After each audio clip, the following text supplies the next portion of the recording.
welcome to South Central Luzon Conference. Siyempre, andito po tayo. Papalapit na po tayo ng fellowship proper. Kaya pala, paldoan, gatas. Sina-challenge ko yan kay MG. Pero para sa inyo, andito po tayo para salubungin ang ating fellowship.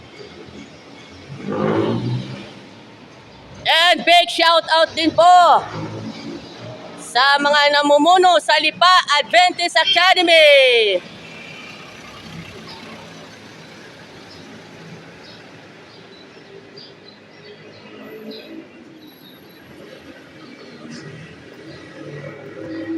Kaya po tayo. Yan. Lakad muna tayo papunta ng pavilion. Kaya sisimulan natin yung araw na ito kasi yan, tayo. Bago yan. Kaya po, simulan natin yung araw na ito. Kaya, mga kaibigan, paldo po tayo. Paldo po tayo sa biyaya. Ng po may kapal. Yo, what's up? Happy Sabbath po sa inyong lahat. Pero, paldo at gatas. Paldo ang happy Sabbath po natin dito sa SCLC Pavilion. Dahil po, alagang Jack, alam na this. Ready, get, set, go! Celebrating harvest! Sa ating unang awit, ating pumawitin ang nasa team number 12, umawit sa kagalang. Ating susubukan, Sabbath School! Alive! Alive! Sabbath School! Alive! Paldo. Sa kanila upang at huwag kayong magsihipog ng mga bagay na marumi. At kayo'y tatanggapin ko, sabi ng Panginoon. Mga kapatid, ito po yung instruction din ng ating Panginoon sa aklat ng Isaias. Sa Isaias 22, naroon din yung sinasabi, magsialis kayo o kayong, sabi ron ay, huwag kayong magsihipog ng mga bagay na marumi. Bakit? Kasi ang nais ng Panginoon, ang kanyang bayan ay malinis, mga kapatid. Magmula sa pamumuhay, sa pagkain, sa pag-uugali, ay malinis po. Ito ang nais ng ating Panginoon. Ngayon, sa huling bahagi, mga kapatid, ay binabanggit po rito yung 144,000 na ito po ay kung ating pag-aralan, ang 144,000, kung ilagay natin sa literal, para kung sino lang talaga ang maliligtas. Kaya balikan na lang siguro ninyo yung ganda lang pagka-explain ko nung magkasama ni Pastor Sandy at ni Pastor Joel Arsenal. Ito po yung aming sinusundan lesson eh. At ang sabi nga po doon, ang 144,000 ay galing ito sa 12 angka ni Israel, na mga anak ni Israel. At sa bawat angka ay may 12,000. Kaya 144,000 sila lahat. Pero sabi nga doon ni Pastor, ay hindi po yun yung eksaktong bilang. Hindi tayo pumupuntos doon sa bilang. Kundi ang pinag-uusapan po doon ay kung gaano sila naging sakda at kanilang buhay. Kasi sabi ng ating susundan yun sa Southern Corte, ay yung mga 144,000, ito yung walang kapintasan eh. Hindi nga sila naawa sa babae. Ang ibig sabihin ito, hindi sila nahalubinuhan ng ibang mga aral. Hindi sila sumawasak na Diyos-Diyosan, mga pagkakaapin. Mga kapatid, sila po yung sinasabi rito. Pagkatapos, binabanggit na ang mga anak ng Diyos ay pinalalabas sa roman niya upang huwag maahawa sa kanilang mga sayo. Ayon po doon sa chapter 8 verse 4 ng Revelation. Mga kapatid, kung sa panahon ngayon tayo po ay medyo namumuhay pa sa mga bagay na hindi kasasayon sa pamantayan ng ating Diyos, abay yung isip-isip po tayo. Baka iniisip natin, ang lahat ng Israel ay maliligtas. Di ba? Kaya nga po maraming Israelita ang hindi nakapasok sa lupang Kanaan dahil po sa kanilang hindi pagsunod sa pamantayan ng Diyos. Ang kanilang buhay ay nagpawardi-wardi. Ang ating pong paglalakbay ngayon ay lakbaying hindi sa lupang Kanaan, kundi sa makalangit na Kanaan. Kaya kung paano sila noon ay pinapayuhan ng Diyos na magpakawalan, aba ay ating pong seryosohin ang ating buhay ngayon. Kasi kahit na po ang ating minimit.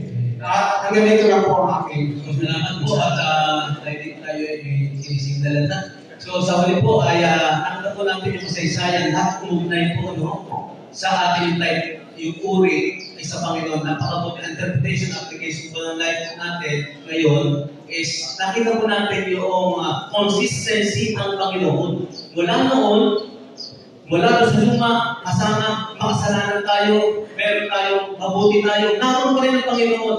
So ngayon, anong iniisip natin sa ating buhay ngayon, today? Ganun pa kaya ang Panginoon? Kinukontrol pa rin, yes, God is so always. Nakita natin, so magtapat tayo, at tayo patuloy na manapantay sa Panginoon. Huwag tayo matakot.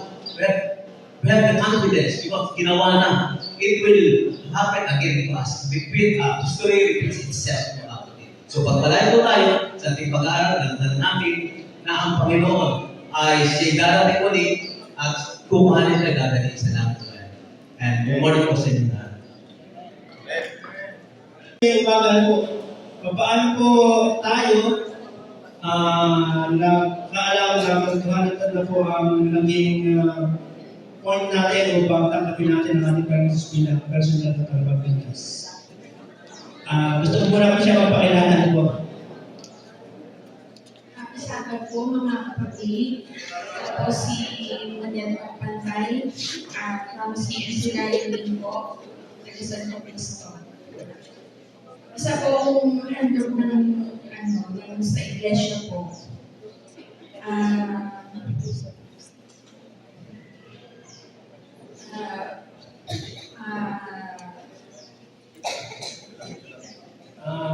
Paano po ulit na start kayo na mag-aaral ng Biblia at ano po yung turning point upang tanggapin natin ang ating Panginoon bilang personal na tagapagligtas?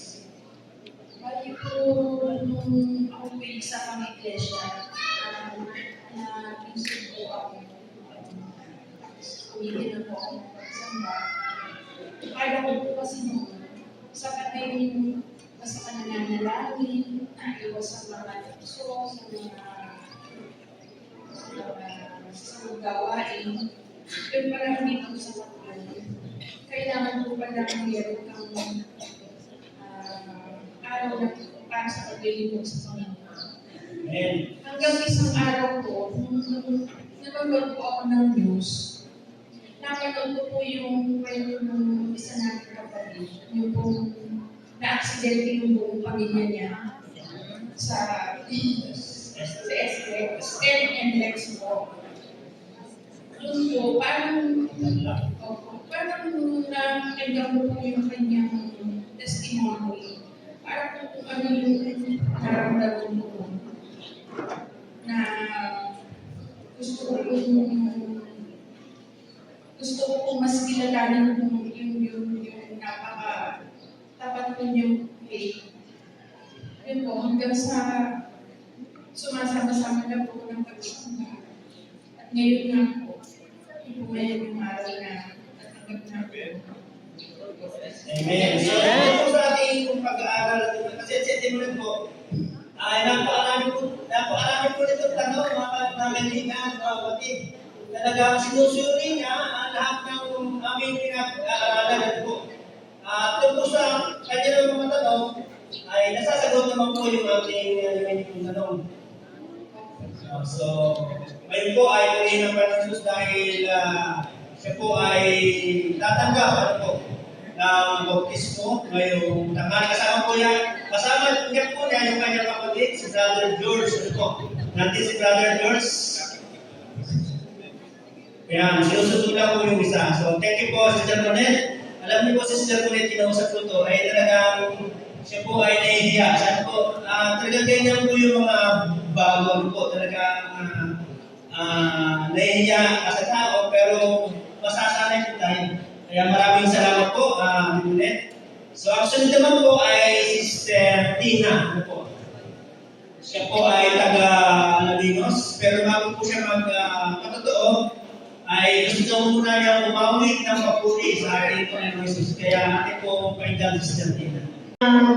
Sinabi sa akin, Sister Penny, na magpapatotoo daw ako tungkol sa Panginoon. Alam niyo po ba na hinangad ko na sabi ko, Lord, isang araw, pararangalan kita. Amen? Kasi ayoko po sa gawain na ito. Number one, hate ko ang Adventist. Kasi yung mga in-laws ko, they are already Adventist. So, nakikita ko kung ano yung klase po ng pamumuhay nila. Which is, sabi ko sa kanila, hindi ako magpapabagtay sa gawain nito. Pero napakabuti ng Diyos sa inyo. Hindi po niya ako pinabayaan na mawala, maligaw na landas. Ang Diyos na nakilala ko, ang Diyos na pumili sa akin bilang maging kasama niyo dito sa gawain. Amen. Amen? Amen. So, para naman ang Panginoon sa pamagitan ko ng isang awit, ito pong awit na ito ang nagpalakas sa akin during Ang aming mga kapatid na narito, kung kayo man ay sa lugar ng galing, lahat po kayo ay palugod po namin tinatanggap sa ating po praise program ng Metro San Pablo District 1. Happy Sabbath po sa inyong lahat, mga minamahal ng mga kapatid. Tayo po ay mapalad sa oras ito sapagkat ating po kasama ang ating po magiting ang ating lingkod ng ating Panginoon Diyos. Sabi nga, Jen, huwag mo na akong ipapakilala kung ano pa. Basta lingkod ng Panginoon. Mga kapatid, mapalad po tayo ang ating po maging pastor. Ang ating po Sabbath School sa President Director, ASI Coordinator, ano po, ang ating lingkod ng Panginoon Diyos, ang ating po sino na pastor, Pastor Santi Evangelista. Salamat po. Yung po ating pastor na din napaka-bait at gobiro. So, hindi po natin ang Panginoon sa pagkati ating kasama. Mga pinamahal ng mga kapatid, ngayon po ay araw ng pagsama. Ang bawat isa sa atin ay sana makasama natin ng buong hapon. Mga kapatid, sapagat meron tayong mga programa na natin gagawin. Ang natin, meron sa tayong kamayang akwai, ay sa NAA, at tayong mga kapatid, bakit tayo mga testimony of praise po, ang ating report, ang Espiritu, at ang pagkawan ng ating konferensya. Ang bawat isa po sa ating po ay after the program, mga kapatid, huwag po kayo uuwi. At pagkatapos ng ating pagsama, tayo po sama-sama, magsasalo-salo po tayo sa mga pagkain na ating po inilagay. Ang mga may bahagi po, mga kapatid, ay mahit kayo ang inyong pangalan sa screen, ang inyong likod, ang inyong tagapaguna, tagapagpakilala, ang brother and sister po. At ang iba po, ay makikita nyo ang kanilang mga pangalan. Kapatid, bago ko malimutan, meron tayo get together dito, ang ASIC, get together 2025, all district senior citizen. At po, ang senior citizen, ay po ito magalabi, December 16, 2025, Tuesday, sa magalabi sa Southern Council Conference, Pavilion, dito po, kapatid, alas 8 ng umaga hanggang Laguna ng hapon. Okay, ang mga senior citizen, December 16, kapatid. At yung ating Finding Hope Online, meron po tayong Finding Hope Online na sinasagawa. Ngayon, at ito po ay nag-umpisa ng alas 7 ng gabi. So sa mga kapatid natin na may kayo makinig, pakinggan natin ang mga pabalita na ito ay mag-umpisa ng alas 7 ng gabi. Ako'y nasa YouTube at ipapasa siguro ni Pastor Sherwin sa ating GC group yung buong day para tayo po ay makapakinig. Ito po'y sinasagawa, start po ng December 3 hanggang December 30. Kaya bawat isa po ay naiyahan na tayo po ay makinig na minamahal po mga kapatid. Mga kapatid, sino po mawala pa sobre? At po ng kamay, kung wala sobre, ay tayo paglilikuran. Ito po, yan. Yung po wala pang sobre, pwede po natin bigyan, wala minamahal po mga kapatid, yan. Ating po narinig na ng pangalan natin at ang ating ginamit pang iglesia. Para po sama natin, bubuoy yung ating pasasalamat sa ating Panginoon Diyos, ating po ipagkakalog sa ating Panginoon Diyos. Ito po ibibigay natin mamaya pagkatapos po ng salita ng ating pastor. Ito po, si pastor po ay kasama natin hanggang hapon. Sabi naman ang kapatid, kaya huwag po tayo uuwi. Alala po, nalagay niyo po ng pangalan at ang church na inyo inaanipan ng ginamahal po mga kapatid. At ang bawat isa sa atin ay patuloy na magpupuri at lingkod sa ating Panginoon Diyos. Kabila, may mga pagsubok sa ating buhay. Dahil tayo minamahal, ang Panginoon Diyos ay nandyan, hindi tayo pababayaan. So, today, nalagay ang araw po sa Sabat sa inyong lahat at pagpalain po tayo ng ating Panginoon. Dito, ganyan din sinasabi ko sa inyo, may kagalakan sa harapan ng mga anghel ng Diyos dahil sa isang makasalan nagsisisi. Andito po yung choir ng Lipa Adventist Academy. At nauna na po ang MSPD choir. Narito na po ang Lipa Adventist Academy Choral, mga kaibigan, for the joint song of serenade before the praise message by Pastor Santi Aranesta.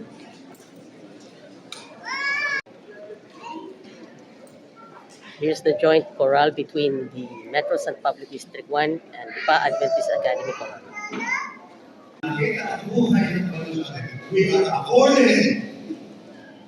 Tayo'y nakatulog sa larawan ng ating Panginoon Jesus Cristo. At marami ang mangyayari. Kaya ito bakit?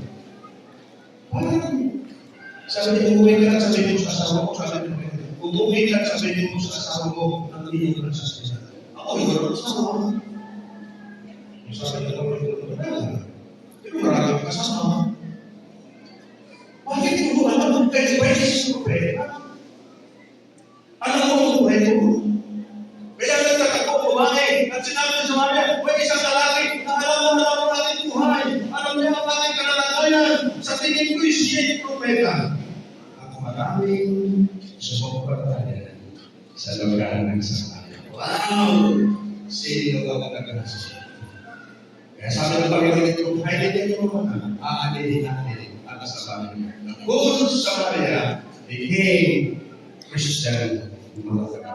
So may ilang hari, conclusion, Gawa 2:46, nang itong appointment na itong alagaan ay napasama sa Panginoon, sila'y nakakulit ka na sa Diyos, nang sila'y magsalita, ilan ang mahikaya sa isang araw. Akala ng magawa, 3,000 ang nabapagtisuhan araw-araw. Wow! Kapag tayo pala na-apported sa Panginoon, tayo na-connect sa Panginoon, kasama tayo sa kanyang pagmamalasakit, ang pagmamahal ng ating Diyos sa mga kapatid. Tayo po ay magsiselebrate dahil marami po Christ. Hindi ko alam kung ilan ang nakapagtisuhan ng Metro Plagagawa. Ang Lucas 15:10, masaya ang langit sa ilan? Ilang kaluluwa? Sa isang kaluluwa tumanggap sa Panginoon. Higit sa isa ang bunga ng Metro San Pagbuan. Di ko ba?